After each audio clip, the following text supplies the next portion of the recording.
ভাইকে আমি শুধু একটা কথাই বলবো, যে আমার বলা উচিত না, যদি আমার কথা বুঝতে পারে তাহলে ও বুঝবে।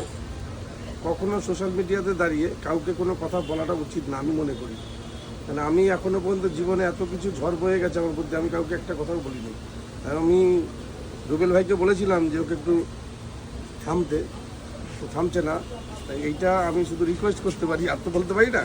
আমি কিন্তু শুরু করিনি আগে, কালকে আমাকে বাজে কথা বলেছে, কালকেও বাজে কথা বলেছে, একজনের ভাই আমাকে বাজে কথা বলেছে। না মানুষ আমি কিন্তু তোমাকে প্রথম ফোন করে বলেছিলাম যে বিজনেস শিখতে হলে এই দাদার কাছ থেকে শেখো, যে নিজের বিজনেস ছাড়া আর কোনো কথাই বলে না। না বলা উচিত না। কেন উচিত না? আমরা তো কষ্ট হয়ে বড় হয়েছি, এই কারণে আমাদের ফোকাসটা থাকবে আমার মালের উপরে, আমার খাবার উপরে, আমার কাস্টমারের প্রতি, বা যারা তোমার সঙ্গে দেখা করতো তাদের প্রতি।